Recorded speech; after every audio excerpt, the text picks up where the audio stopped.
James, you've gotten a chance to see Ibuka over on the other side quite a few times now, but Smith is kind of the new one who's been performing really well. What's kind of your scouting report of those two guys? Yeah, I mean, obviously you got one who's a veteran who's been playing for a long time, making a ton of plays, experienced player, confident player, very, very good player who'll play for a long time. And then obviously a freshman who we're aware of and knew from high school, recruited at high school, #1 wide receiver in the country, #1 player in the country, and since he's arrived on campus, he's backed it up. So not a whole lot of surprises there, but ton of respect, and obviously they have our attention. James, sticking with Ohio State, JT Tuimoloau, faced him the last couple of years. What stands out about his game? How do you plan to slow him down? Yeah, just phenomenal, well-rounded player against the run, against the pass. Multi-talented player, can do a lot of different things. Obviously, his stat sheet against us from 2 years ago was as good of a performance as you could have. So, ton of respect for him. Obviously, again, he has our attention, obviously, we've been spending a ton of time of having a plan of how we're going to try to limit his impact in the game. James, going back to Ohio State's offense, like Quinshon Judkins is a guy you game planned for last season. What makes him difficult to defend, and what differences do you see with him in Ohio State's offense compared to what it was at Ole Miss? Yeah, I'm not going to talk about anybody but Ohio State, but big, strong, fast, explosive player who can run in between the tackles, but also can run the ball on the perimeter. You can get involved in the passing game. He's been productive in the two best conferences in all of college football, and he has our attention and respect. James, is the game plan still to be a game time decision for Drew, and how have you dealt with preparing the top two quarterbacks this week?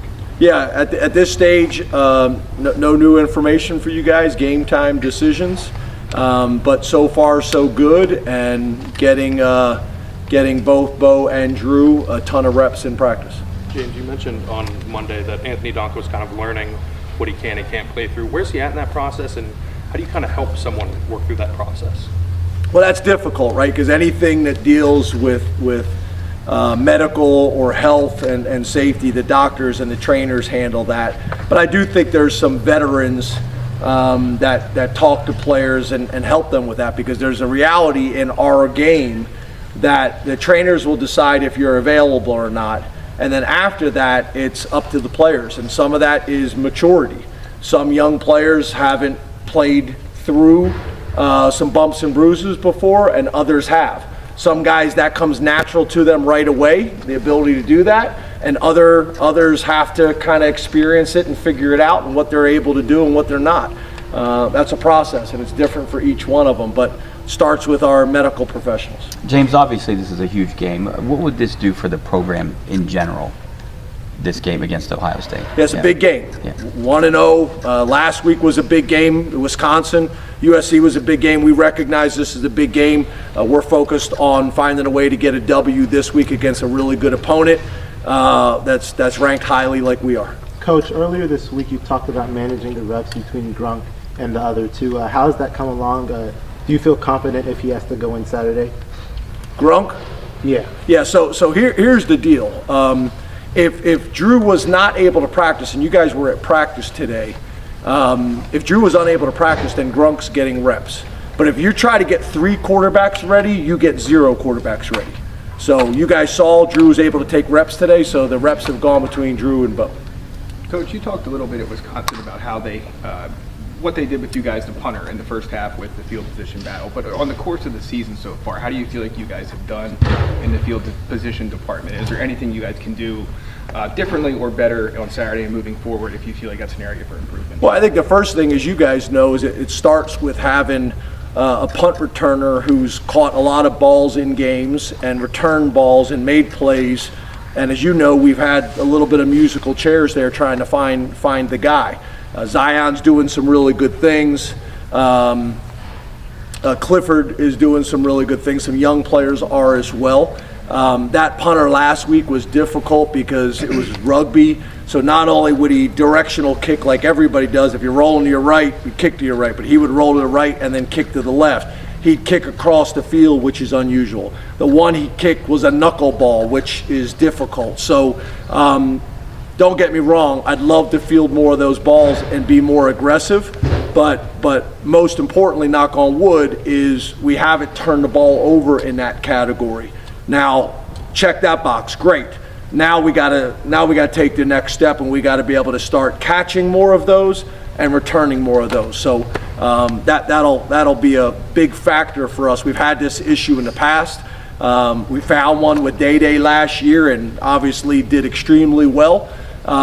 So we need to do that again, but that's easier said than done. Catching punts is a different skill that not everybody has, and that's a very, very important job that you spend a lot of time trying to figure out who the right guy is for that position. Do you like noon games as opposed to night games? Is there a advantage or disadvantage for you guys? I love the noon games. There's nothing better than a noon game in Happy Valley against Ohio State. This place will be rocking. I've seen it all over social media. Our fans could not be more excited. Our alumni, our letterman, Jason Kabinda, we were just talking about that. Marcus, we were just talking about nothing better than a noon game in Happy Valley. Coach, I know you talk. Excuse me. I know you talk a lot about keeping noise outside. Have you found yourself having to do more work this week to do that, given the magnitude of everything? Again, that's for us. We just stay consistent with our process. Is there a lot more noise outside? Do we start getting questions like your questions? Yes. Like I said today at the quarterback club, West Virginia to open the season was a big game. Bowling Green was a big game. If you don't think it wasn't, lose to Bowling Green and see how people react. They're all big games. This is the big game because of how we've handled the previous 6. So we don't change our process. I can't control the noise and the things that are outside this building, but we stay consistent with how we go about our business, and I can't control the other things. James, I think we've asked you about Tyler Warren from every angle, but I'm going to try one more. Going back to his recruitment process, we know about the transition from quarterback. Was there any persuasion that needed to happen from you and the staff for him to kind of divert from that path of being a quarterback to being a tight end? I don't remember it that way. Obviously, it's a few years ago. I don't remember it that way. I remember being committed to another school as a quarterback.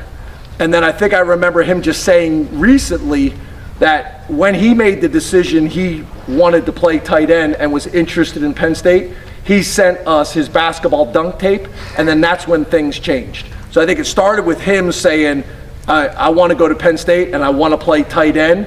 And then it was him sending the dunk tape. And I think he said like 5 minutes after sending his dunk tape, we called and said, yeah.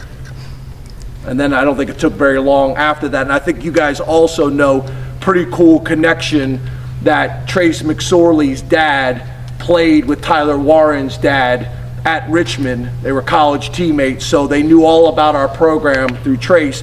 And then we got another young man committed whose dad played on that same team, which is also pretty cool. 2 more, guys. James, we've asked you a lot about the helmet communication stuff. Do you feel like you guys have got it ironed out? I know like throughout the sport there have been concerns about it throughout the season. Have you guys had any issues? Yeah, last week at the end of the game, we lost contact with the booth. So we had no contact with the coordinators at the end of the game. We had no ability to communicate with the quarterbacks and the linebackers on the field.